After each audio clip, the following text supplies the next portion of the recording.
dire.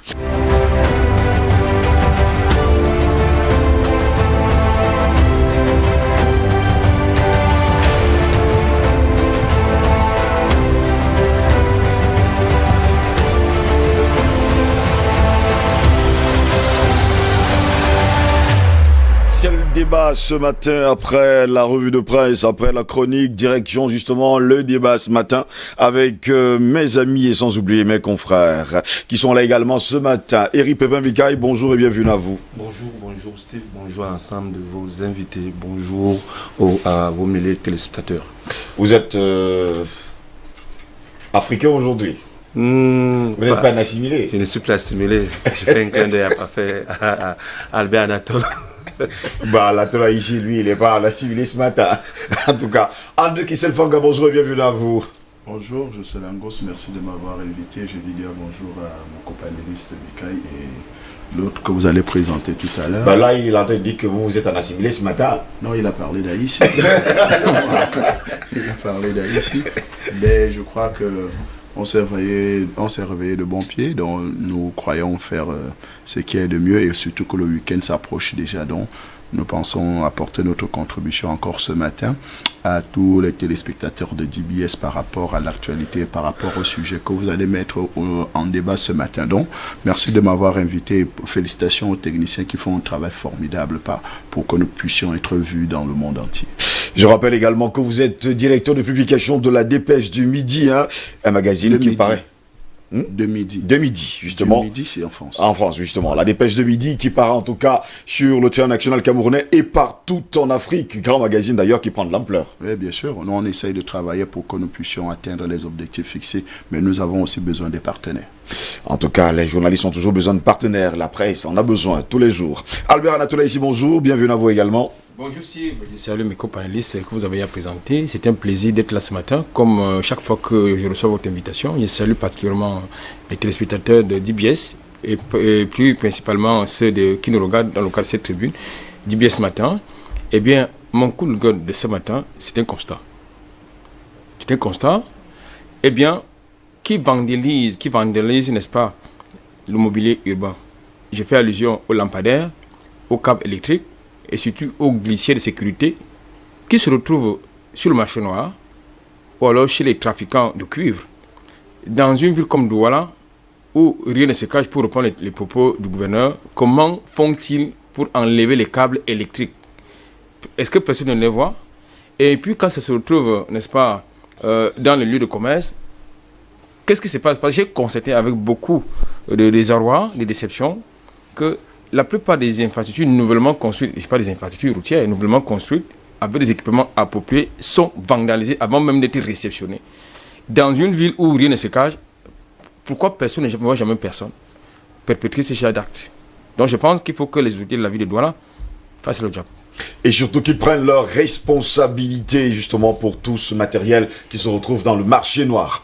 Messieurs, vous avez entendu parler de Clédacure, cette cure en tout cas qui soigne le Covid-19, traitement de Monseigneur Cléda contre le Covid-19. Eh bien, il a également le soutien du gouvernement camerounais. Et hier d'ailleurs, il faut préciser que le Premier ministre camerounais, Joseph Dion-Gouté, l'a reçu justement à l'immeuble Étoile et nous allons justement le voir ce matin. Nous allons suivre d'ailleurs cet élément. Le Premier ministre m'a invité à venir le rencontrer pour lui présenter ce que je fais au niveau du traitement que j'ai mis sur pied contre le coronavirus. Et ce travail, c'est pour voir un peu comment je fais comment le travail se présente jusqu'à présent et comment on pourrait mieux organiser les choses pour que le produit, évidemment, soit au niveau de tout ça. C'est la demande que moi j'ai pu formuler. Et je salue, n'est-ce pas, cette attention, d'abord parce que c'est au nom du chef de l'État. Maintenant, ce que nous cherchons, c'est pouvoir aller plus loin dans ce travail, c'est-à-dire que le traitement, les produits soient étudiés et pour dire si les produits sont toxiques ou si les produits ne sont pas toxiques, et ainsi pouvoir, disons, le produit, le traitement pourrait être mis à la disposition de tout le monde. Et le Premier ministre, donc au nom du chef de l'État, dit qu'il est, n'est-ce pas, ils sont prêts à m'accompagner. Aujourd'hui, nous avons appliqué les produits à presque 1500 personnes. 1500 personnes.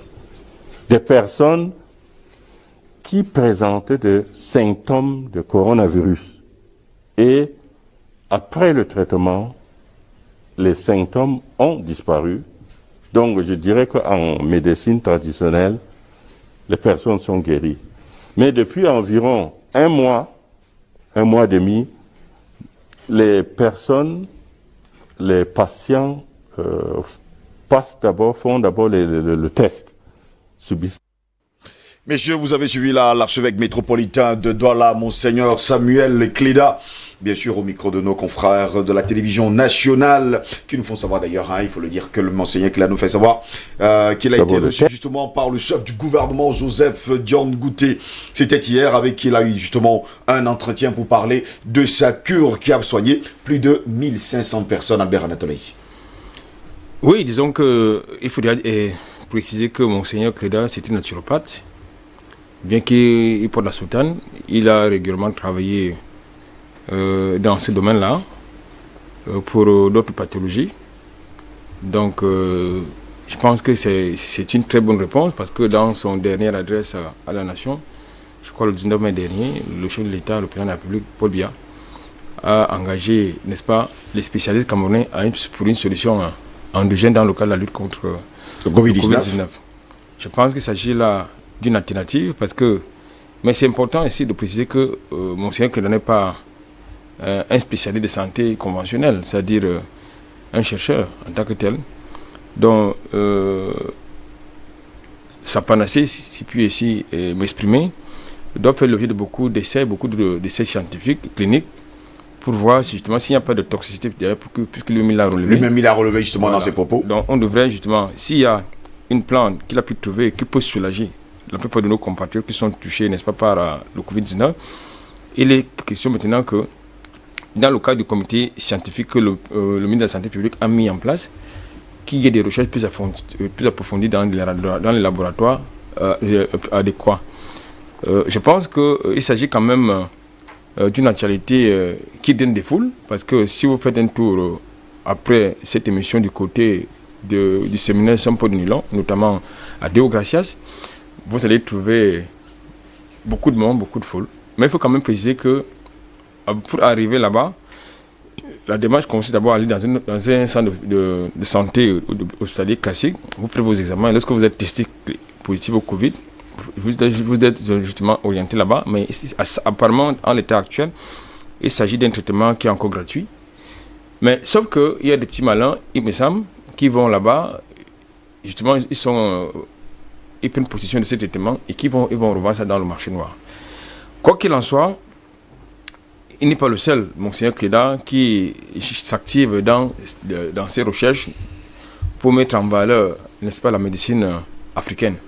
Il y a d'autres chercheurs qui sont dans l'ombre, qui font également des recherches, mais qui ne sont pas très, très soutenus dans ce qu'ils font, parce qu'il vous souvient que le gouvernement a déjà eu à mobiliser une enveloppe pour justement l'encourager dans ses recherches. Il y a un promoteur des médias qui a également donné sa contribution. Cela suppose donc qu'il y a beaucoup d'argent, c'est un espoir que cela suscite. Mais je pense également qu'il faut éviter, à mon sens, une récupération politicienne. Parce que très souvent, lorsque les politiques justement commencent à trop se mêler des questions de santé, notamment pour ce qui concerne la médecine pointue, dans la recherche appliquée fondamentale, ça dissout un peu, n'est-ce pas, la portée sociale d'une telle initiative. Eric Pepin-Bika, jusqu'à preuve de contraire, on a toujours dit que depuis que cette crise a été découverte, pour ne pas dire, ce virus a été découvert en décembre dernier, ce virus est arrivé sur le continent africain, il y a pas mal d'Africains qui sont sortis pour commencer à faire des recherches pour lutter justement contre ce coronavirus. Oui, justement, c'est que la maladie a de la peine à être maîtrisée, même au niveau de la médecine conventionnelle. On a de la peine à se situer sur le protocole à appliquer aux malades. Il ne faut pas oublier la récente polémique qui a lieu du côté de l'Occident sur l'hydroxychloroquine, voilà, du docteur Raoul, où les laboratoires américains ont mis une contre-expertise pour montrer que l'application de l'hydroxychloroquine avait des effets secondaires sur la santé des patients. Donc nous ne sommes pas fixés. Et il faut dire également que la réception de l'archevêque métropolitain de Douala par le Premier ministre John Goudé entre en droite ligne de ce qui avait déjà été préalablement fait au lendemain de la mise sur pied des stratégies de repose contre le Covid-19. Il ne faut pas oublier que le ministre de la Santé avait convié l'ensemble des chercheurs conventionnels et non conventionnels à Yaoundé dans une sorte de réflexion pour trouver des solutions palliatives à cette pandémie. Donc, maintenant, l'adresse du président de la République du 19 mai indiquait justement qu'il faudrait qu'on mette l'accent sur des stratégies, des solutions endogènes. Et Cléda semble être la personne la mieux outillée qui s'est démarquée sur l'espace public camerounais en apportant une potion traditionnelle de nature à être curatif ou préventif. Et lui-même, il a dit, les experts scientifiques vont essayer de s'établir dessus, de se prononcer si ce Clédacure, c'est ça, non? Oui. Ou un préventif ou curatif. Parce qu'il faut toujours qu'on ait une idée fixe sur le médicament qui est vendu. Parce qu'un médicament, pour moi, en fait, je ne suis pas médecin, ne peut pas être à la fois préventif et curatif. Parce que même le sérum et le vaccin, on nous appelle ça à l'école. Il y a l'un qui est préventif. Et il y a l'autre qui est également curatif. Donc quand un médicament prend donc les deux formes, ça veut dire que c'est un super médicament. Et on espère vraiment que le médicament de M. Cléda ne sera pas un super médicament. Donc, pour revenir un peu à cette actualité, c'est également une main tendue. Il ne faut pas oublier que le rapport entre Monseigneur Cléda, notamment lors de son passage au niveau du conseil épiscopal du Cameroun, ont toujours été des rapports très, très houleux entre lui, personnellement, alors président du conseil épiscopal, et le gouvernement. Donc c'est une façon également de montrer qu'il faut sortir de cette petite guéguerre-là et puis tendre la main à ceux-là qui peuvent être capables d'apporter les solutions à des éventuels problèmes. Donc c'est également peut-être une main tendue qu'on forcément va faire aux militants du MRC qui n'hésitent pas à s'épavaner, à se bagarrer à travers la République juste pour distribuer du gel hydroalcoolique et des masques qui ne sont pas des médicaments, qui sont juste des accessoires qui peuvent limiter la progression de la pandémie. Mais là, effectivement, le gouvernement montre son souci, son envie d'aller vers ceux-là qui peuvent apporter des solutions au-delà de ce qu'eux-mêmes ils proposent comme solution. Et je pense que cette réception de Monseigneur Cléda devrait forcément faire taire beaucoup de questionnements dans les chaumières et se dire pour une fois qu'on peut faire confiance à ceux-là qui ont en charge de pouvoir résoudre ce problème. Et notamment que le produit de M. Cléda fasse l'objet de toutes les expertises techniques afin qu'il soit mis à la disposition du grand public. Justement. André qui s'est engagé jusqu'à preuve le contraire. Eric Pepin-Bika soulignait d'ailleurs un détail tout à l'heure. Au départ, on nous a fait comprendre que la chloroquine soignait. Finalement, il y a encore quelques jours, on balaye cela d'un revers de la main. Ne va-t-on pas également balayer le Covid organique et sans oublier bien sûr le Clédacure dans les jours à venir en disant bon ok, ce ne sont pas de médicaments qui soignent. Ben, écoutez, quand on est dans une pandémie business, on va trouver tous les moyens nécessaires pour balayer tout ce qui est comme solution d'un revers de la main jusqu'à ce que la solution vienne de ceux qui ont intérêt, des big pharma, big pharma, de ceux qui doivent gagner de l'argent. Parce que le départ de cette maladie, c'est pour faire gagner de l'argent à des grosses industries, à des grosses firmes pharmaceutiques. Donc, ça, c'est l'objectif premier. Aujourd'hui, on se rend compte en réalité que ces big pharma n'arrivent pas à faire du bénéfice ou bien n'arrivent pas à trouver une solution adéquate. Ou bien, ils ont même déjà la solution, mais les solutions intermédiaires ont court-circuité le business qui devait se faire au travers de ce Covid-19. Donc, vous comprenez qu'en réalité, toute initiative qui sera prise dans ce sens, ne venant pas de ces big pharma, sera sabotée. Vous comprenez un peu. Donc, quand vous regardez le professeur Raoul a été saboté dès le départ et tout le reste. Pourtant, il y a pas mal de personnes qui avaient été soignées. Exactement. Avec la chloroquine. Avec la chloroquine. C'est la même chose aujourd'hui avec le Covid organique, on commence à douter déjà alors que nous n'avons pas eu de cas, il n'y a pas de cas assez graves. Il n'y a pas de à Madagascar et tout. On a dit il y a eu 2 morts, 3 morts, mais on n'est pas sûr que réellement c'est des morts du Covid-19. Donc, vous comprenez qu'en réalité aujourd'hui, et quand vous suivez Monseigneur Cléda, il dit une chose claire. Il y a eu 1500 patients, 1500 personnes qui sont déjà venues chercher la solution Cléda Cure. Et ils ont eu des résultats probants. Et d'ailleurs, même quand si vous suivez très bien le témoignage du gouverneur de la région du littoral, il dit c'est à partir même de ce médicament, lui aussi, il a eu une partie de la solution par rapport, parce qu'il avait été atteint du Covid-19. Donc, vous comprenez que c'est quand même un médicament assez efficace qui porte ses fruits. Comme je voudrais quand on dit la médecine conventionnelle et la médecine traditionnelle et tout le reste, mais moi je crois que l'objectif premier c'est de trouver des solutions dans les vies humaines pour que les vies humaines ne puissent pas se perdre. Mais quelle est cette médecine là aujourd'hui qui prend assez de temps pour trouver des médicaments ou bien trouver des solutions alors qu'il y a des solutions qui sont là, palpables. Vous comprenez un peu, parce que quand vous regardez Cléda Cure, c'est immédiat. Tous ceux qui y vont trouvent des solutions. Covid organique, tous ceux qui y vont trouvent une solution. Oui. La vipirine de professeur Agon trouve une solution. Donc, tout ce qui est fait au niveau de l'Afrique trouve des solutions concrètes à cette grippe.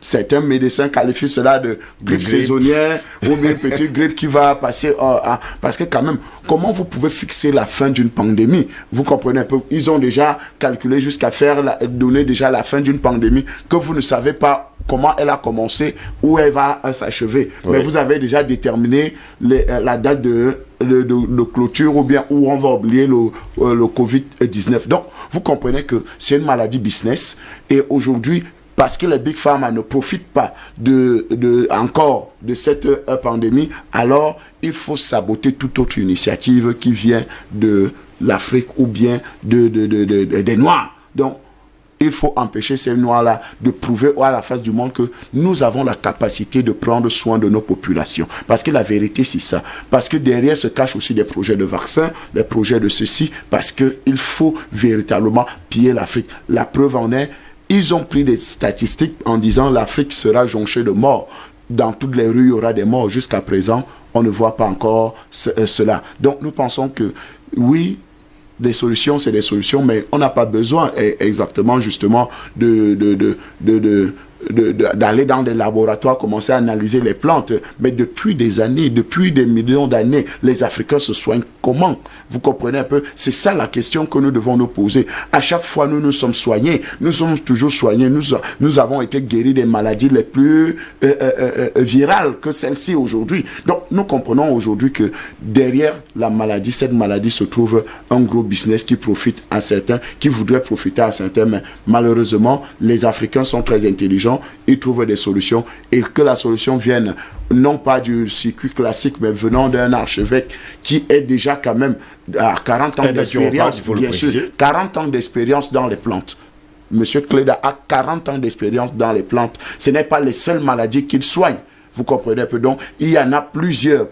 Je connais des personnes qui ont été là-bas, qui ont été guéries de certaines pathologies, qui ont été guéries de certaines maladies qu'on disait, par exemple, incurables. Donc, ce n'est pas aujourd'hui. Mais comme il ne faisait pas beaucoup de publicité dans ce procédé-là, c'est pour ça qu'aujourd'hui, on s'étonne. On est quand même dubitatif quand on entend que non, il a sorti un médicament. Et pour chuter dans mes propos, je pense aussi que cette réception aussi, c'est pour justement apaiser un peu le climat de tension qu'il y avait entre le gouvernement et l'archevêque, et qui l'épiscopat. L'épiscopat. Non, pas l'épiscopat. L'archevêque personnellement, qui était président de la commission épiscopale du Cameroun, la conférence épiscopale, et qui est un peu comme le fils spirituel de Monseigneur Toumi. Donc, vous comprenez un peu la tension politique qui existait, même si son remède est tellement efficace, mais à cause des positions politiques, vous comprenez un peu, ça peut avoir un incident sur la démarche et je crois qu'aujourd'hui, le gouvernement a compris et surtout que le chef de l'État, parce qu'il a été reçu au nom du chef de l'État. Donc, le président de la République, je crois que c'est pour baisser un peu la tension, comme lui-même l'a dit dans son discours, il faut que tout le monde puisse apporter sa contribution pour trouver des solutions à cette maladie. Albert Anatola, ici, là, le Cameroun est-il en train de chercher justement des solutions contre le Covid-19? Parce que jusqu'à preuve de contraire, il y a encore quelques jours, on est monté à plus de 4400 cas de contaminés au Cameroun. Écoutez, lorsque vous êtes confronté à une situation de pandémie et que vous n'avez pas l'habitude de la proactivité, oui. Très souvent, ça pose un problème. Ça pose un problème, mais votre question m'amène à convoquer justement le rôle de ces instituts de recherche qui sont financés à des millions de francs CFA. Parce que lorsque le gouvernement se tourne vers la panacée d'un religieux, moi, ça me laisse un peu quelque peu pantois, même si tout le monde doit pouvoir poser sa modeste contribution dans cette recherche pour sauver les vies humaines. Où sont nos chercheurs? Où en sont-ils avec les résultats de recherche? Ou le ministère de la Recherche. Ça, c'est important. Parce qu'il y a, Vous aussi, il y a le ministère de la Recherche et il y a des études de recherche. On va revenir à M. Tesson, Albert Anatola ici, on va revenir avec vous. Ces structures Oui. prennent beaucoup d'argent chaque année. Où sont leurs résultats? C'est important. Deuxième chose, je n'ai pas voulu aborder l'aspect politique du positionnement de M. Cléda, de Monseigneur Cléda, parce que vous savez, un archevêque est avant tout un ministre du Vatican. Parce qu'il est le ministre de l'État du Vatican, si vous voulez. Et vous savez qu'entre Monseigneur Cléda et le cardinal Toumi, c'est des passes d'armes permanentes. Donc, je crois que là, il y a une sorte de récupération politique, parce que entre le régime et Monseigneur Toumi, le cardinal Toumi, ça ne passait pas très bien. C'est Monseigneur Cléda a pris le relais. Et puis, comme d'habitude, parce qu'il est incontournable, lui, il y a eu des passes d'armes entre lui et son père le cardinal Toumi. Donc moi, je pense que je voudrais beaucoup plus retenir l'essentiel. C'est-à-dire, pour une fois, un religieux, un soutanneux, pour nous apporter quelque chose de positif que de la politique. Il a quelque part abandonné les polémiques de la scène politique. Et j'ai eu très souvent l'occasion de lui rappeler que son rôle, c'est de prêcher la parole, la bonne parole. Et la bonne nouvelle, pour moi, ce n'est pas de semer des politiques, mais quand il porte la soutane, mais quand il enlève, en tant que citoyen, il doit s'exprimer en tant que tel. Donc maintenant, il s'exprime sur, je veux dire, sur une autre scène, c'est-à-dire, il fait des recherches, comme nous l'avons indiqué d'ailleurs dans le cas de cette tribune, à savoir, depuis des années, il est naturopathe. Donc je pense que le gouvernement doit véritablement se retourner là-bas, mais il faut que son initiative soit véritablement encadrée. Que ce soit encadré. Maintenant, le problème est jusqu'où? Parce que moi, j'ai reçu quelques coups de fil des personnes qui sont à la recherche de cette Cléda qui viennent de toutes les régions du Cameroun. Du pays, justement. Alors, est-ce que ces médicaments, ça traite véritablement, ou bien ça atténue les symptômes? Parce qu'il faut quand même qu'on se comprenne. Parce que guérir, parce que en Afrique, un médicament, ça ne soigne pas, ça guérit. Est-ce que ces médicaments, ces traitements guérit, ou bien ça atténue uniquement, essentiellement, n'est-ce pas, les effets symptomatiques? La question reste posée, parce que lui-même, il évoque les questions des symptômes. Est-ce que c'est parce que les symptômes sont partis, ils sont plus visibles, qu'on est pour autant guéri? Donc, c'est une question qui reste posée parce que vous avez, sur le temps que nous avons dans l'espace communautaire, oui, des cas asymptomatiques qui restent des porteurs sains, donc qui peuvent vous contaminer, bien qu'étant asymptomatiques. Deuxième chose, il est important et fondamental justement que cette recherche soit véritablement encadrée par les spécialistes. Ça, c'est très important que cela se passe ainsi. Parce que si on laisse les choses telles qu'elles sont dites d'être faites, c'est-à-dire qu'il y a beaucoup d'agents qui partent sans que ce soit contrôlé, sans qu'il y ait une assistance technique, j'ai le sentiment que ça reste une simple tisane, une simple déconction. Il faut qu'on aille plus loin. C'est-à-dire qu'il y ait une véritable molécule pour une solution endogène. Pour une solution endogène, en tout cas, je vais me tourner vers Eric Pépin Bikaï, qui nous faisait savoir que où est passée justement la recherche scientifique du Cameroun. Oui, la recherche scientifique du Cameroun, vous savez que dans d'autres pays, c'est un département fondamental dans la recherche des solutions au niveau sociétal. Sûrement, ils sont en plein travail. Voilà, il ne faut pas oublier que le ministère de la Recherche scientifique du Cameroun loge à peu près plusieurs instituts, parmi lesquels l'Institut national de cartographie. On a également l'Institut de recherche géologique et minière. On a surtout l'Institut des plantes médicales du Cameroun.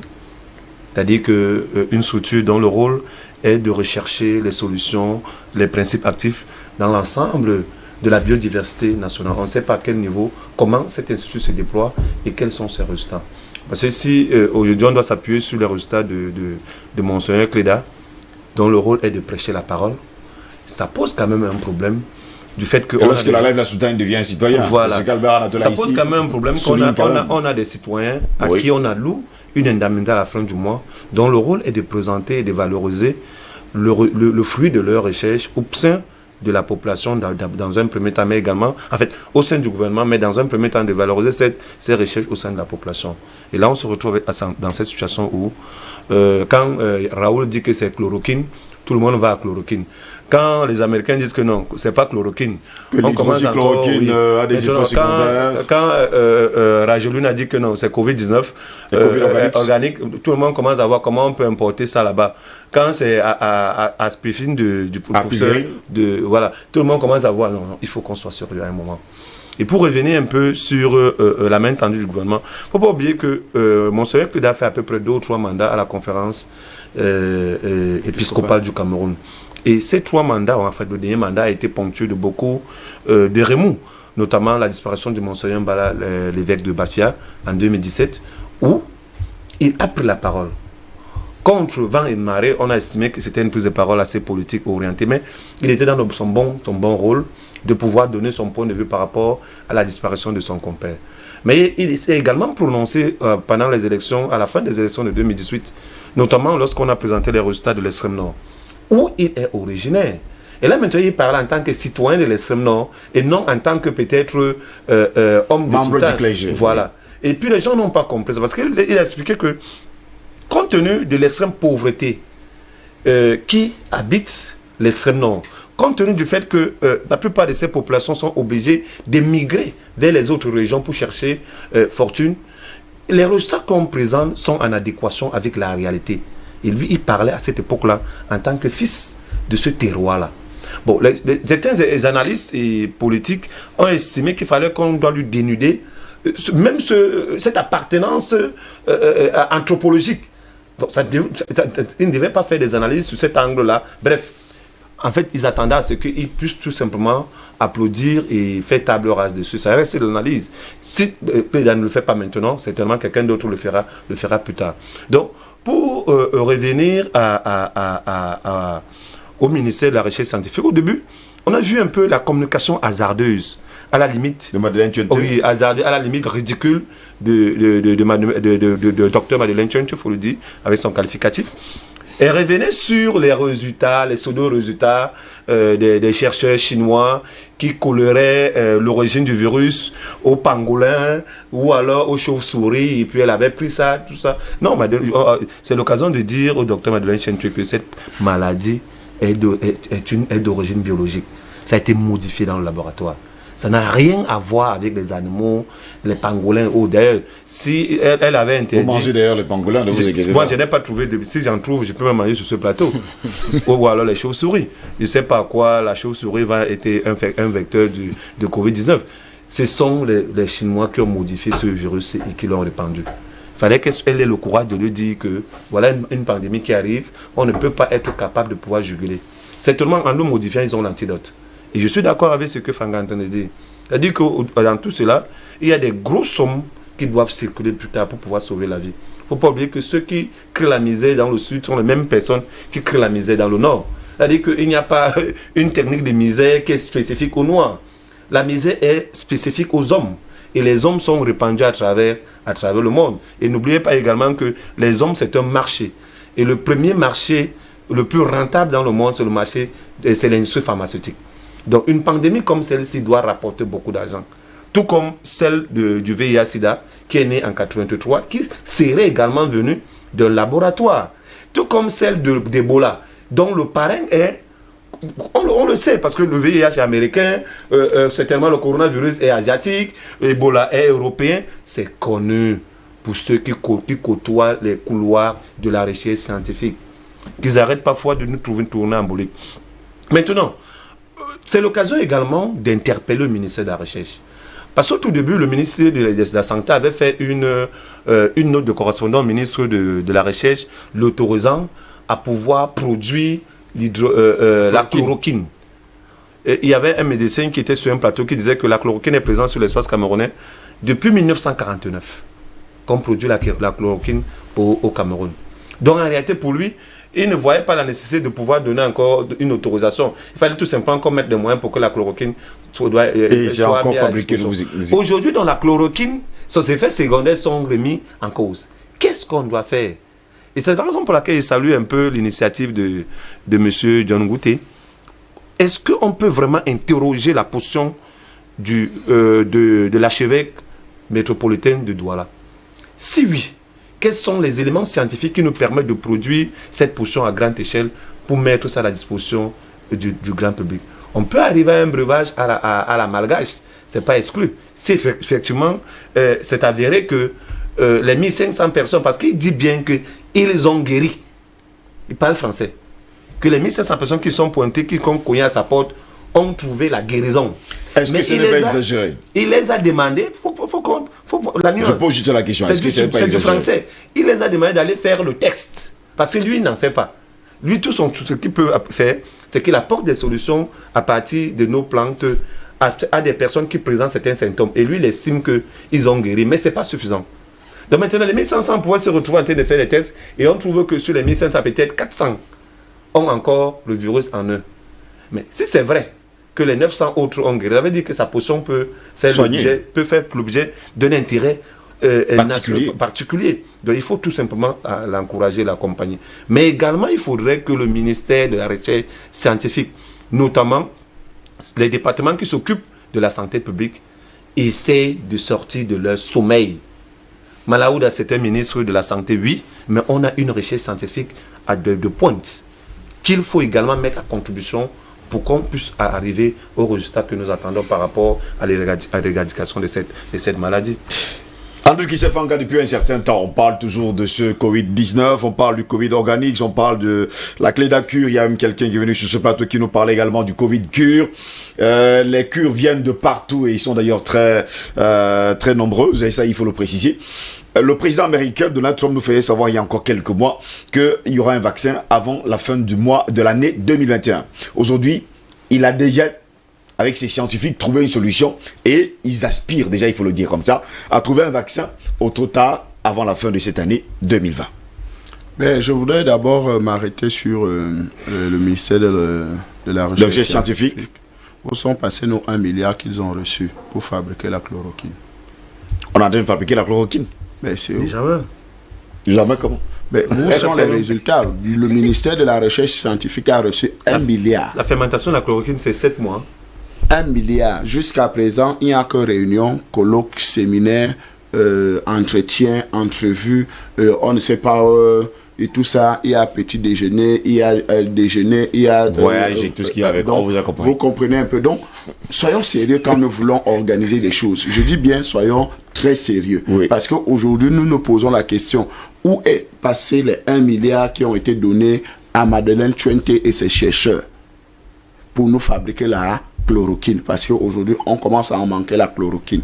Où sont les moyens qui ont été mis à la disposition de ces grandes écoles pour fabriquer les masques, certaines certains instruments par rapport au Covid-19. Donc vous interrogez déjà à la SICAM. Donc nous commençons à nous interroger alors que des fonds ont été débloqués. Vous comprenez un peu. SICAM a reçu quand même une subvention, mais ils viennent nous vendre le masque à 1300 francs. Vous comprenez un peu. Donc c'est déjà un problème. Est-ce que réellement on est à la recherche des solutions comme nous sommes en train de faire là maintenant? Parce que on ne peut pas, le président de la République, son Excellence Paul Biya, ne peut pas prendre les dispositions nécessaires pour qu'il y ait des solutions concrètes et les gens nous emmènent en bateau. Parce que posons-nous la question que, mais comment se fait-il 1 milliard a été donné au ministère de la Recherche scientifique, surtout au département de ceux qui font la recherche médicale, pour qu'ils fabriquent de la chloroquine locale, pour qu'on ait de la chloroquine. Et Madeleine Tchouenke et tous les autres experts nous ont dit non, la chloroquine elle se trouve au Cameroun depuis longtemps et elle peut se fabriquer rapidement. Jusqu'à présent, on n'a pas les mouvements on n'a pas de communication là-dessus. Nous avons eu des grandes annonces, des grandes écoles qui ont reçu des financements pour fabriquer telle chose en partenariat avec certains pays occidentaux, avec Israël et tout le reste. Jusqu'à présent, nous n'avons pas de résultat. Le résultat le plus probant, c'est celui de SICAM qui a reçu un peu d'argent, mais qui est venu avec des masques à plus de 1000 francs. Donc, vous comprenez que parfois, le chef peut avoir de bonnes initiatives, mais ceux qui l'accompagnent dans cette logique-là font tout pour saboter l'initiative présidentielle ou bien du président de la République. Donc, c'était juste un cri d'alarme pour que si ceux qui sont à la présidence de la République, d'ailleurs, même que le Covid organique, le Covid-19 est aussi en train de frapper un peu là-bas au niveau de la présidence de la République, donc, qu'ils essayent de se décarcasser pour qu'on trouve des solutions aussi rapides, parce qu'il y a plusieurs qui ont déjà été touchés par rapport à cette maladie là-bas au niveau de la président de la République. Donc, quand vous posez la question de savoir, Donald Trump a dit il y aura un vaccin d'ici 2020, 2021, c'est ce qu'ils avaient d'abord dit au départ. Maintenant, on nous fait savoir que, forcément, en 2020, on l'aura. Avant la fin de cette année, en tout cas. Mais écoutez, je pense que on a commencé par dire que c'est une maladie qui a été fabriquée dans un laboratoire. Cette maladie, ça veut dire qu'il y a déjà une solution. Pourquoi la Chine ne communique pas sur comment elle a pu vaincre cette maladie? Parce que c'est ça qu'il faut mettre sur la table. La Chine a annoncé à Mondiovision qu'ils ont vaincu le coronavirus. Et ils vendent de l'expertise maintenant aux autres nations. Et maintenant, ils sont là et disent, mais ça veut dire que c'est un business aujourd'hui. Peu importe ce que les autres vont dire aujourd'hui. L'Italie aussi, je crois, a annoncé qu'ils ont trouvé quelque chose aussi par rapport à cette maladie. Je pense que, en réalité, mais posons-nous la question, les médecins cubains qui sont venus aider l'Italie, ils avaient quelle solution? Parce qu'en réalité, il y avait une solution. Ils ne sont pas venus les mains vides. Ils sont venus avec une solution par rapport à cette maladie. Tous ceux qui travaillent sur cette maladie ont des solutions. C'est pour ça que j'ai commencé à parler de toutes ces solutions et surtout le sabotage des solutions qui viennent surtout d'Afrique. Vous comprenez pas? On n'arrive pas à les valoriser. On n'arrive pas. Et c'est justement parce que le Covid organique de Madagascar a reçu un soutien formidable, que ce soit des médias, que ce soit des leaders d'opinion comme nous, et de certains chefs d'État, et de la télévision, et de DBS, comme vous avez bien. Donc, c'est parce que justement, il y a eu un accompagnement. C'est pour ça que le Covid organique a pu avoir cette place aujourd'hui dans certains États et dans certains gouvernements qui apportent des solutions concrètes à cette maladie. Nous pensons aujourd'hui que si ces Occidentaux avaient la solution, ou bien s'ils avaient déjà les moyens de nous vendre cette solution, parce que c'est la logique, c'est de chercher comment nous vendre la solution, parce qu'en réalité, ils ont voulu d'abord commencer par les vaccins.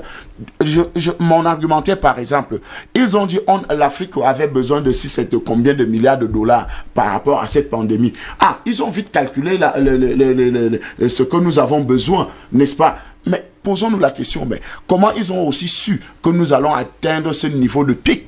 Parce que si en réalité, ils n'avaient pas programmé, nous ne serons pas à ce niveau-là. Mais nous pensons qu'aujourd'hui, ils ont été court-circuités, maintenant ils sont en train de réfléchir à autre chose. Parce que quand nous regardons, même la plupart des morts, que ce soit en Italie, que ce soit en Espagne, que ce soit en France, les personnes mortes en France ont plus de 60 ans. Donc en réalité, c'est comme si il y avait une cure, vous comprenez un peu, une cure de la vieillesse en France.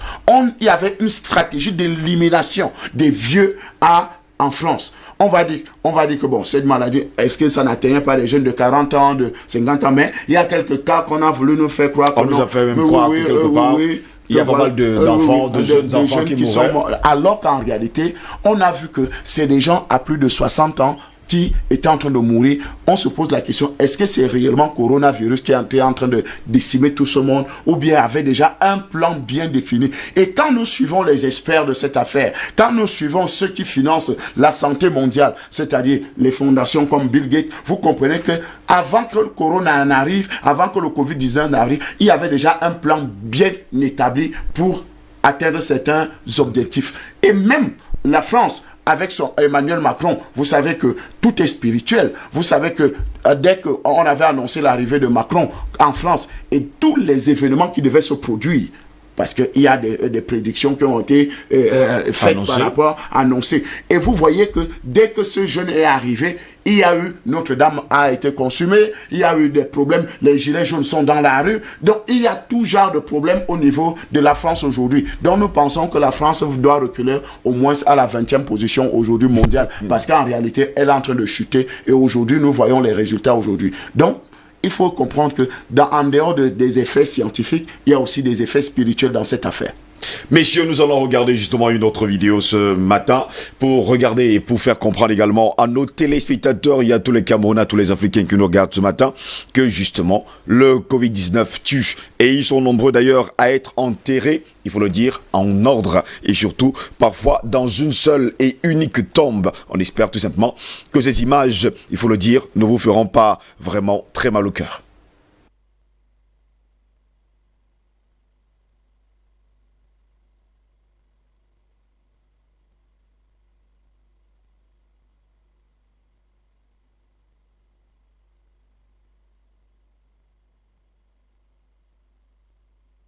Vous voyez, ces tombes, parfois des familles sont obligées de venir regarder comment on enterre leurs morts.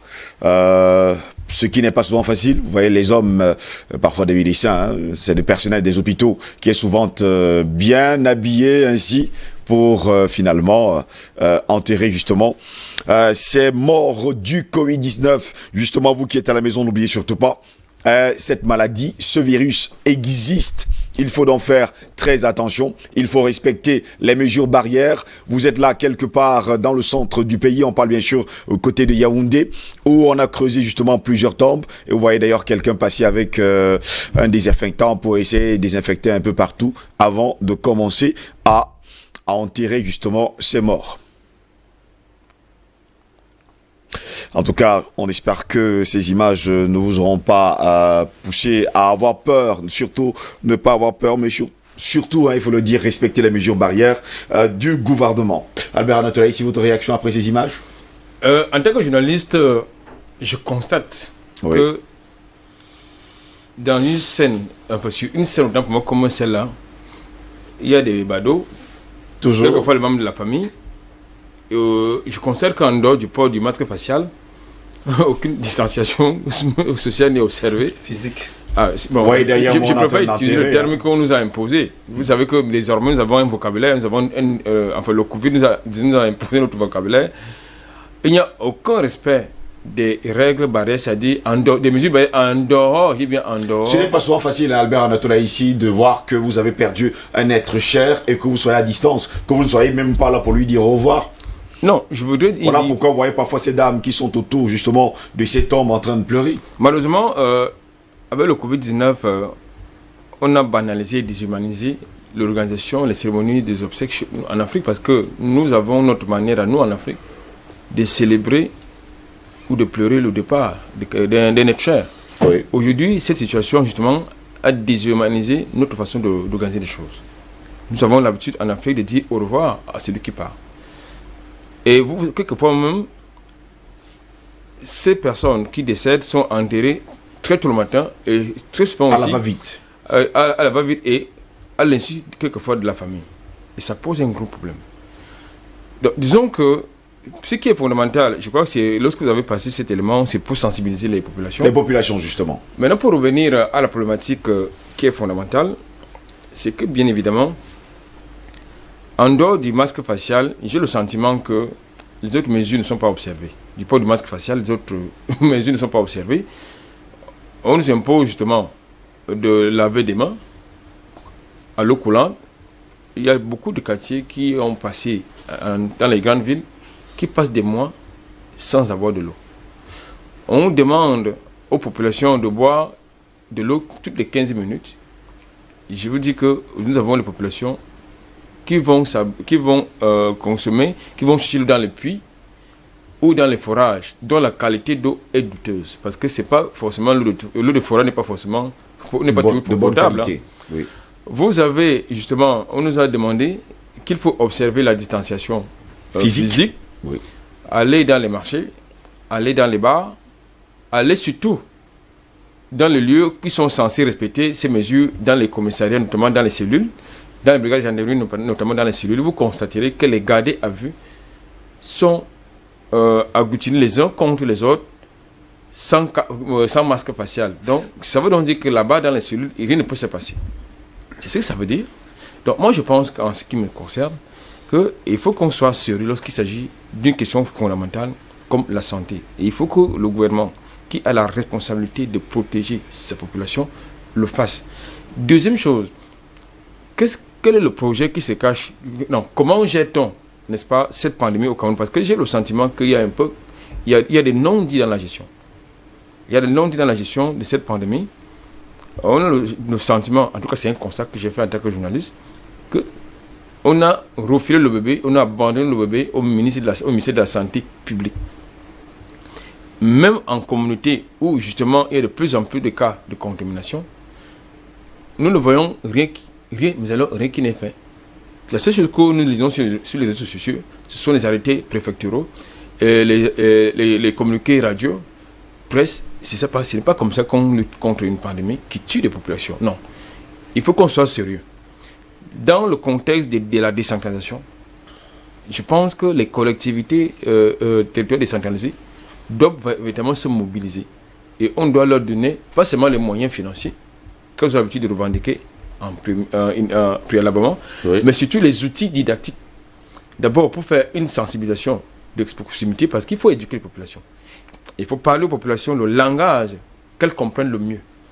Et puis il faut surtout prêcher par l'exemple. Vous ne pouvez pas venir demander aux gens d'observer les règles barrières, mais vous ne portez pas votre masque facial. Encore moins les gars. Moi j'ai vu un élu municipal aller sur le terrain de la sensibilisation sans savoir porter son masque. Je parle du maire de la ville de Douala, qui va sur le terrain pour désinfecter les marchés, pour sensibiliser les populations, mais lui-même ne porte pas de masque facial, encore moins les gants, encore moins les bottes. En tout cas, c'est un contre-exemple. Il est costaud. Donc, non, je pense que c'est important. Donc, je crois que ce qu'il faut retenir, c'est qu'il faut continuer à sensibiliser les populations. Éventuellement, il faut réprimer. Parce que là, nous sommes de caractère indiscipliné. Tout à l'heure, j'évoquais lors de ma prise de parole, notamment dans le coup de gueule, l'attitude, le comportement de certains citoyens. Donc, je pense qu'il faut mettre à contribution désormais la répression. Lorsque je ne parle pas de la répression policière, je parle de la répression légale, c'est-à-dire qu'on fasse parler la loi. Il faut commencer à faire parler la loi. Vous également, vous êtes d'accord avec ça, Éric Pépin-Bikaï, quand on sait qu'aujourd'hui, il y a toujours les surcharges dans les taxis, sur les motos, et personne ne dit absolument rien. Non, en fait, il faut pas forcément faire parler la loi. Il faut interroger le degré de paupérisation qui mine la société camerounaise. Parce qu'il ne faut pas oublier, c'est pour ça que sur ce plateau hier, devant le professeur Somo, je recusais un peu l'expression de distanciation sociale. Parce que moi, j'estimais que ça avait trait à tout ce qui est organisation de la société. Et que si on voulait sensibiliser avec une bonne compréhension de nos cibles prédéfinies, il fallait justement qu'on utilise l'expression de distanciation physique. Là, on sait qu'on a affaire à deux personnes et il faudrait qu'il y ait de la distance entre ces deux personnes. En fait, je ne suis pas linguiste, mais je pense que le professeur n'a pas contredit ce que je disais hier. Donc, pour dire que une ville comme Douala, pour comprendre cette ville, c'est un peu plus complexe. C'est-à-dire que ça a tout d'une ville moderne, mais en réalité, c'est un grand village. C'est-à-dire les populations qui vivent avec une ruralité qui n'intègre pas les principes de l'évolution urbaine. Ça veut dire quoi? Les gens ont comme l'impression qu'ils sont au village, mais c'est la ville. si vous voulez les faire appliquer la rigueur de la loi, en fait, vous allez vous rendre compte qu'ils ne sont même pas au niveau de la compréhension de cette loi-là. Parce qu'en réalité, leur objectif principal, c'est la survie. Il faut faire tous les moyens nécessaires pour qu'on puisse survivre. Et survivre prioritairement pour eux, c'est avoir le pain quotidien. Qu'on trouve généralement sur la rue. C'est-à-dire, on sort le matin et on a 2 kilos de riz, on rentre à la maison, s'assurer qu'on a mis ce 2... Parfois, il n'y a même comme pas... si on allait au centre. Voilà, parfois, il n'y a même pas l'énergie nécessaire pour pouvoir mettre ce riz au feu. Il faut encore définir l'énergie qu'on va utiliser. Ça peut être le bois, ça peut être le pétrole. Et maintenant, quand c'est fait, c'est à ce moment qu'on rentre encore chercher l'autre kilo de riz du lendemain. Imagine donc que vous êtes face à un citoyen comme celui-là. En fait, vous êtes en train de punir qui? En fait, vous perdez votre temps. Tout simplement. Donc, c'est la raison pour laquelle, à un moment, au début de cette pandémie, moi je le dis, ici, on a fait des erreurs, notamment au niveau du confinement. Parce qu'en réalité, on s'est rendu compte que c'était une maladie de contact entre ceux qui avaient voyagé vers des foyers, dans des foyers de contamination et qui revenaient dans leur lieu d'habitation. Donc, il fallait déjà les contenir pour qu'ils n'entrent pas à l'intérieur d'un milieu social assez intéressé. Parce que vous avez tout à l'heure regardé, par exemple, les enterrements à Yaoundé.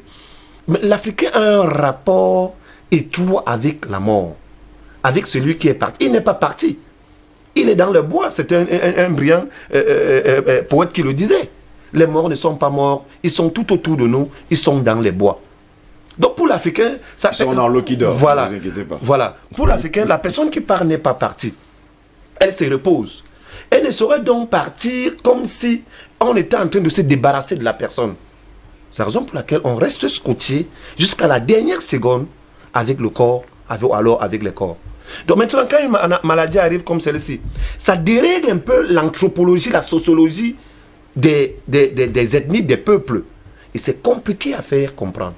Il y a également un travail de pédagogie, d'andragogie qu'il faut engager pour expliquer pourquoi on procède de cette manière par rapport aux malades qui sont victimes de Est-ce que cela empêche justement aux gens, à la population, de mettre justement en pratique les 13 mesures du gouvernement? Non, les 13 mesures du gouvernement sont justement très compliquées. Se laver les mains, est-ce que c'est compliqué? Non, très compliqué. Porter un masque, ne pas surcharger. Albert l'a évoqué tout à l'heure, que pour la plupart d'ailleurs, il n'y a pas de savon. Il n'y a pas d'eau potable, parce qu'on parle de se laver les mains avec de l'eau potable. De sorte que... Albert le disait encore d'ailleurs sur ce plateau il y a encore quelques voilà, jours. De sorte que... parce que le don du chef de l'État, nous on ne l'a pas reçu. Hein. Moi également. De sorte que... Vous l'avez reçu finalement du tout. De sorte que cette eau... André Guissefanga, vous qui êtes souvent proche Oh non. de l'État du Cameroun, là, je ne sais pas. Des autorités. Non, je n'ai pas reçu de don du chef de l'État. De ça, on parle d'eau potable, parce qu'en réalité, l'eau également est un vecteur de maladie, c'est le choléra. Donc, si elle n'est pas potable, elle peut également être à l'origine de la propagation d'une nouvelle maladie que nous n'avons pas encore maîtrisée jusqu'à présent. Parce qu'il ne faut pas oublier qu'on a toujours les grandes crises de choléra. Et il y a pas mal de quartiers comme c'est André Guissefanga qui n'ont pas d'eau. Voilà. Donc, pour dire par exemple que les 13 mesures barrières sont des mesures simples, là il faut le dire, mais c'est difficilement implémentable. Mais pour Asghar Anatola ici, il faut quand même commencer. Je suis d'accord. Si on essaie un peu d'évoquer le volet taxi, dans une ville comme Douala, les taxis fonctionnent de cette manière. 2 devant, 3 derrière. Parfois ça 4, fait 6 personnes à l'intérieur parfois du 4 taxi. derrière. Parfois 4 derrière.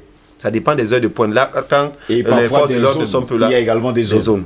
Ça veut dire que le taximan, à cette époque-là, avait une recette de 10 000. Il sait que si c'est fait peut-être sa dizaine de tours, il a sa recette. Maintenant, il cherche la plus-value pour pouvoir alimenter sa maison ou alors payer ses factures. Maintenant, on dit, OK, c'est une personne derrière, devant et 2 derrière. En fait, on se retrouve un peu dans un... Cette mesure a été élevée. Voilà.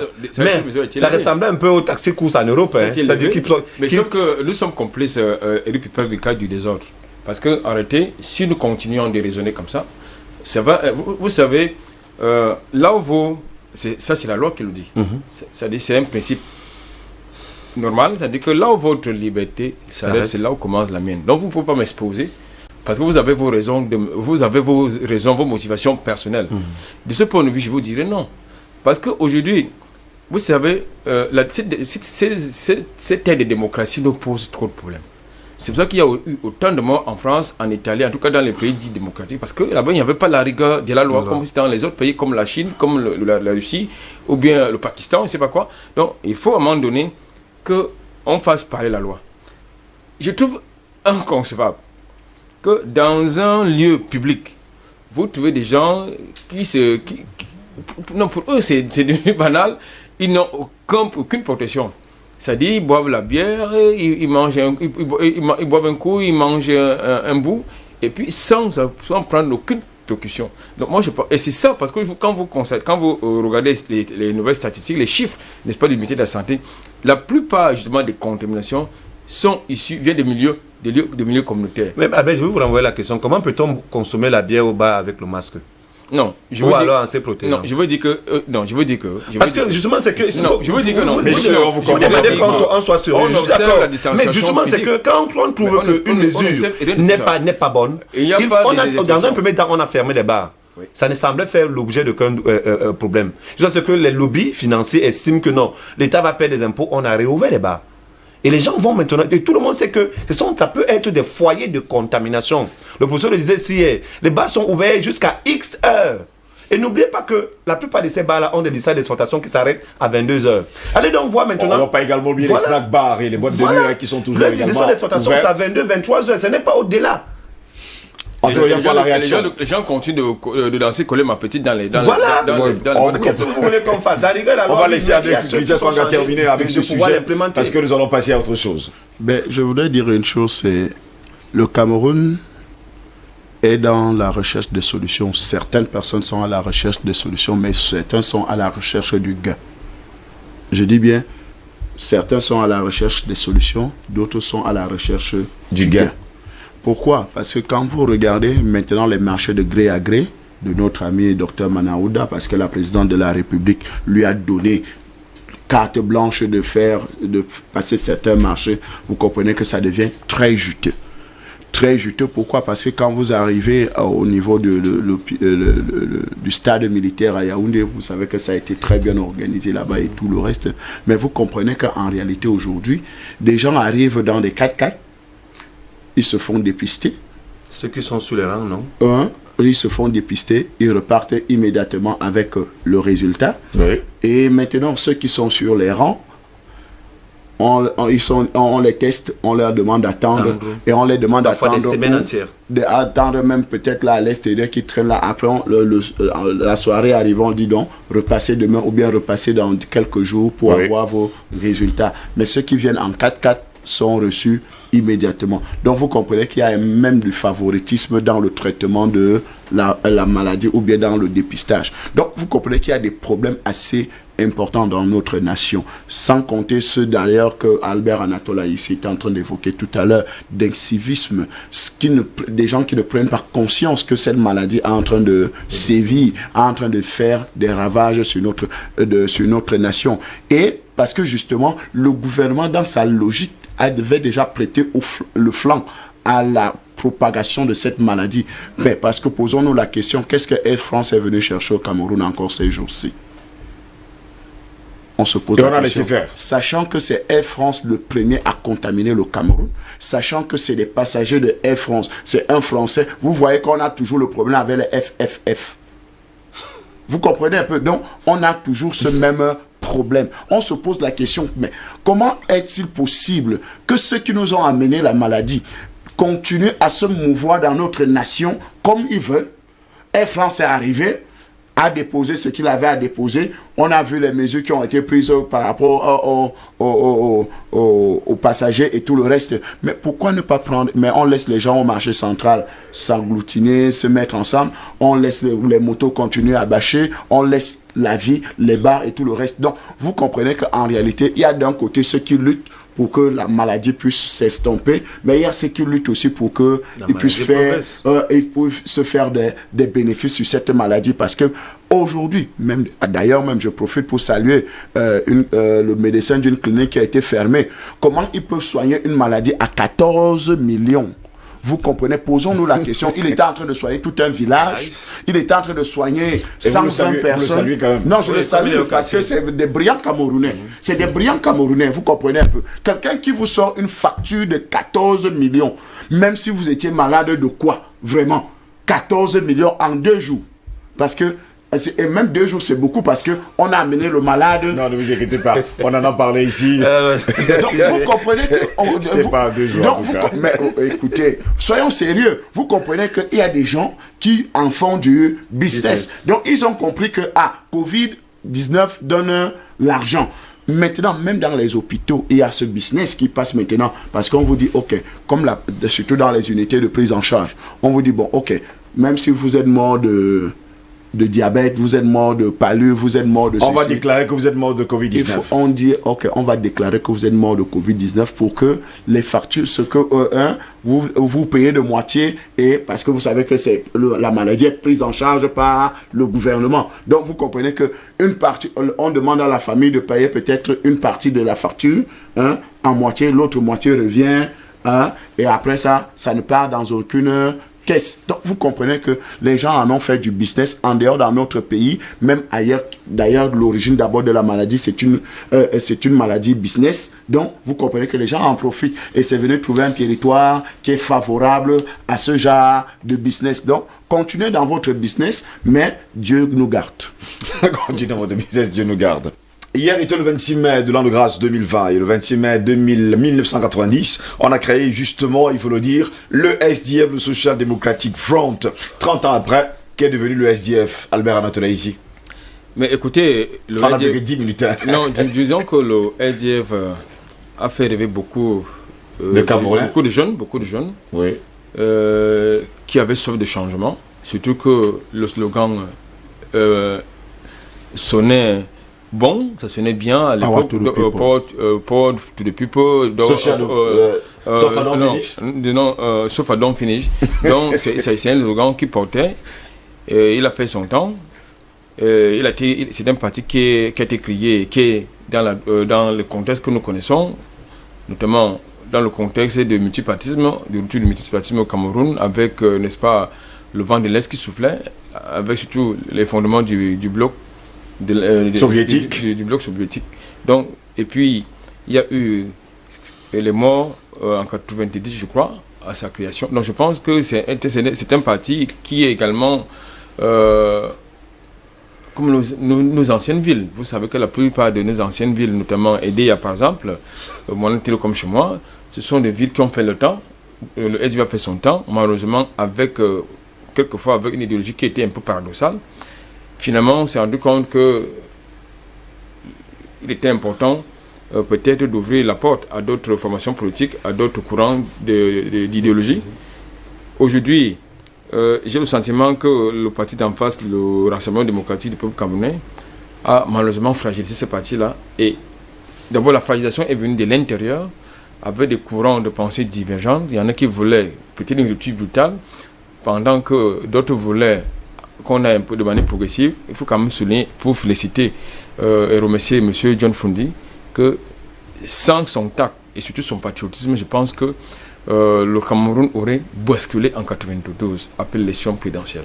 Parce qu'il y en a qui voulaient vraiment mettre à mal non seulement le pays, mais surtout ébranler les institutions de la République, avec le concours d'une certaine Française Cook, à l'époque, qui était ambassadrice des États-Unis au Cameroun. Donc je pense qu'aujourd'hui, le SDF est là, ce n'est plus ce parti qui a fait rêver les Camerounais, qui était une alternative à un vent de changement, mais sauf que le SDF occupe quand même l'espace politique. La preuve, c'est qu'il est représenté à l'Assemblée nationale, en tout cas dans la chambre basse du Parlement.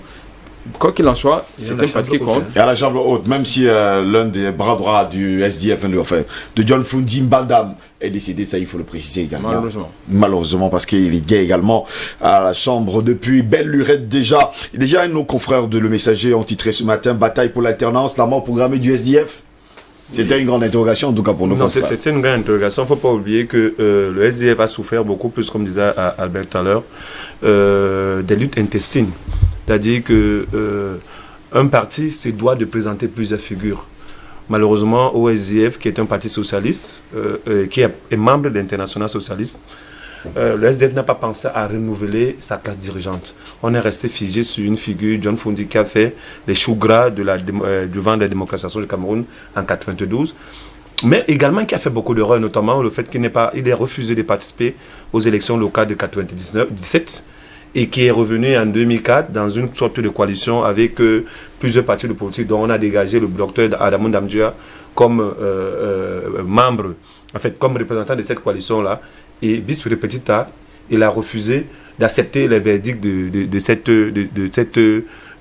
ces élections pour se présenter. Donc, ça fait que la plupart des figures qui ont porté la lutte au début des années 92, les professeurs Charlie Gabienborg, les professeurs Kamto, les Benamouna, les professeurs Tekam, ils sont très nombreux, les professeurs Elisabeth Tamanjong, ils sont très nombreux comme ça, qui étaient des figures de proue, qui portaient l'idéologie, la lutte intestine, la qualité de réflexion du SDF. Et puis, tout ce qu'on retient, c'est que le seul dirigeant du SDF, sur les 30 dernières années qui s'achèvent, ce n'est que John Froundy. Et c'est difficile pour un parti comme celui-là de se réinventer. Parce qu'il ne faut pas oublier que quand le jeune Célestin Jammeh arrive de France en 2001, si je ne me trompe pas, lors du congrès de Bamenda, il veut challenger John Froundy. Mais ses autres compères regardent cette ambition. Il apporte d'ailleurs des idées voilà. nouvelles. Là, les autres compères regardent cette ambition comme étant une approche qui dame, c'est-à-dire quelque chose d'interdit. Comme si c'était un coup d'État contre John Froundy, ça il faut le préciser. Pourtant, je me souviens, cette période-là, Célestin était dans une approche de renouvellement de l'idéologie de ce parti, qui, faut le dire, continue à recruter. Aujourd'hui, le SD, avec la guerre, malheureusement, du nord au sud-ouest, n'a pas permis en sorte que ce parti fasse une bonne figure. En 2018, aux élections présidentielles, ils sont revenus, je pense qu'ils ont eu 3 ou 4%. Et aujourd'hui, ils ont à peu près 5 députés sur l'ensemble du territoire. Pourtant, c'est un parti qui comptait entre 20 et une trentaine de députés dans les mandatures passées. Donc, vivement que ce parti renaisse peut-être avec des nouvelles figures. L'environnement aujourd'hui, politique aujourd'hui, est compliqué parce que la concurrence est rude. Il y a les jeunes loups qui arrivent, les Cabral et Bisson là, et il y a le MRC qui a pratiquement recruté à l'intérieur du SDF. Il y a l'UDC qui n'est pas en l'aise. Bref, il y a des figures d'opposition aujourd'hui qui sont là et qui n'hésiteront pas à damer le pion définitivement au SDF. André Kisef, encore peut-on dire qu'aujourd'hui le SDF est fragilisé parce qu'il y a pas mal d'autres partis politiques qui ont justement puisé même à l'intérieur de ce parti pour se construire. Vous savez, un parti politique d'abord c'est ses hommes. Et si vous n'avez plus assez d'hommes capables d'apporter des idées nouvelles ou bien de booster le changement ou bien de la matière pour faire marcher le parti, vous allez mourir, ça c'est clair. Et ces hommes aussi, quand on parle des hommes, on pense aussi qu'il y a des forces, que ce soit des forces mystiques, des forces spirituelles, des forces naturelles, des forces intelligentes. Quand on vous désosse de tous ces hommes-là, vraiment, vous ne vous retrouvez que seul. Parce que quand vous regardez un John Froundy des années 92, de 90 à 92, tout feu, tout flamme, qui mobilisait 100 000 personnes, 200 000 personnes, 500 000 personnes. Vraiment, c'était incroyable. C'est comme si la foudre arrivait dans une ville quand John Froundy arrivait. J'ai vu cela rarement dans un meeting, lors du dernier meeting de Cabral Libé à la présidentielle ici au stade Sikam. J'ai vu ce genre de déferlement. J'ai vu un Froundy en puissance à ce moment-là. Mais nous croyons aujourd'hui qu'un parti politique doit savoir se renouveler, soit savoir se régénérer. Et je pense que le SDF est entré dans la même logique que le RDPC, dans la même logique que le MRC, où il n'y a qu'un seul individu qui est le plus fort, le plus puissant, le plus tout. Donc c'est lui seul qui est le seigneur de tous les seigneurs. Donc en dehors de lui, il n'y a plus personne. Donc quand Pa a parlé, on l'appelle d'ailleurs Pa, ne vous inquiétez pas. Je dis quand Pa a parlé, plus personne ne doit plus dire mot.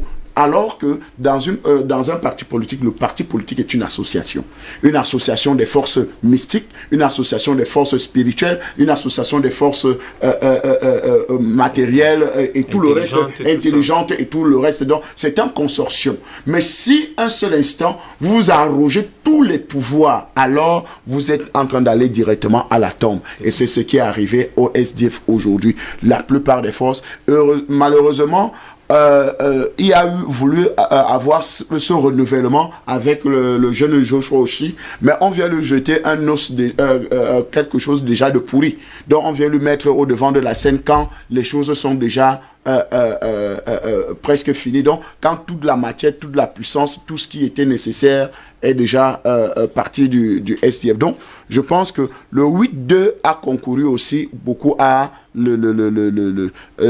l'affaiblissement du SDF aujourd'hui. Vous connaissez le 8-2, n'est-ce pas? Le fameux article du 8-2 du NEC, donc, qui coupait les têtes à tout. Donc, quand vous avez eu des femmes comme Kawala, que bon, je ne l'aime pas beaucoup, mais, c'est une force politique. Quand tu perds une femme comme Kawala, c'est une perte énorme qui est allée créer sa part de parti. Quand vous perdez des gens comme Bernard Mouna, vous avez perdu une force. Quand vous perdez Elisabeth Tamandjong, donc vous perdez les forces même du parti, la racine même du parti. Donc c'est normal que vous vous retrouvez avec une coquille. Et puis on faisait savoir que John Fundi faisait savoir que c'est son parti politique, c'est lui qui l'a créé, donc on ne pouvait pas le déboulonner. En fait, John Fundi est tombé dans le piège du parti au pouvoir. Simplement. Tomber dans le piège du parti au pouvoir, pourquoi? Parce que en réalité, on t'amène à comprendre que non, c'est toi l'unique personne qui doit parler pour ce parti. C'est toi, c'est le seul interlocuteur. Il a la tête de ce parti depuis 30 ans. Paul Biya est justement... C'est justement des mauvais exemples. C'est des mauvais exemples. C'est pour ça qu'on amène justement... On parlait d'alternance. On amène tous les leaders politiques à entrer dans la même logique que le RDPC. Vous comprenez un peu? C'est-à-dire... le président national est le candidat naturel du parti. C'est la même chose. Vous avez vu un petit parti comme le Manidem, oui, qui a eu des explosions. Pourquoi? Parce que au départ, on nomme Badakani comme président. Donc, vous comprenez que parce que le parti appartient à un seul individu. Et jusqu'à présent, le parti reste dans sa maison. Donc, vous comprenez que c'est la même chose aujourd'hui. Vous voyez que dans l'UDC, par exemple, la présidence du parti est devenue sexuellement transmissible. Donc, ce n'est plus politiquement transmissible. Le parti a muté de Dr Adamou Ndamjoya à Madame Ndamjoya. Alors que la mairie Banjul également a muté pour pas aller jusque-là. Non, je suis en train de dire... Je voulais juste ajouter... Monsieur, le temps est fini. Je conclue juste en quelques secondes. Pour dire que, en réalité, les modèles politiques ont été calqués selon le parti unique. Et c'est justement ça qui fait problème jusqu'à aujourd'hui, où on a un homme fort dans le parti. En dehors de lui, plus personne ne dit mot. Je voulais ajouter un élément important dans la déchéance du SDF. Il ne faut pas oublier qu'en 2018, lorsqu'il fallait dégager un candidat à l'élection présidentielle et accessoirement un successeur Fundi, le gars le plus expérimenté dans toute cette chaîne de responsables du SDF, c'était Mbadam. Donc il y a une rupture en mettant Mbadam de côté pour choisir Joshua. Alors on a joué cette année. Voilà, on a joué sur la carte qui est en connivence avec le pouvoir en place. On a joué sur la carte de la jeunesse de Joshua, mais c'était une erreur grave. Parce qu'en réalité, le mec n'avait pas toute l'expérience qu'un Mbadam aurait. Il ne faut pas oublier, vous l'avez relevé tout à l'heure, Mbadam a fait 22 ans de législature à l'Assemblée nationale. Ça veut dire qu'il avait une très grosse expérience pour pouvoir porter le parti. Il faut le dire de John Fundi. Donc il n'a pas bénéficié de cet héritage-là. Non, il faut quand même dire que le SDF, pour terminer, le SDF déjà, il faut quand même le dire, était considéré comme le parti anglo-bamileke. Ça, il faut le préciser. Et il a souffert non seulement des crises endogènes, mais des contingences exogènes, notamment les problèmes d'ancrage sur d'ancrage. Parce que le SDF n'avait pas le même ancrage que le RDPC, comme la plupart des partis en tout cas. Donc, ajouté à cela, les soupçons, n'est-ce pas, d'intelligence du leader avec le parti, ou du moins avec le régime en place, ça a donc davantage fragilisé le parti pour ceux-là qui avaient, surtout pour les jeunes qui avaient des ambitions, notamment la nouvelle élite qui voulait justement inculquer l'aile progressiste du parti. Ça a quand même créé des problèmes au niveau surtout avec le fameux Wide que tout à l'heure.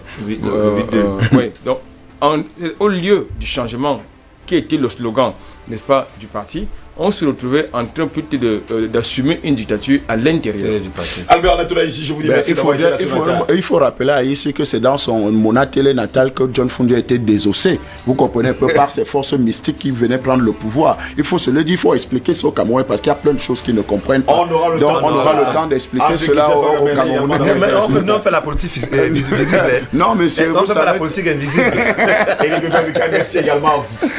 Vous êtes africain, monsieur. Oui, nous avons suivi Le visite ce nous matin. intéresse. Rendez-vous est pris pour demain jeudi. Restez sur DBS. L'information est en continu sur notre chaîne. Bonne journée. Au revoir.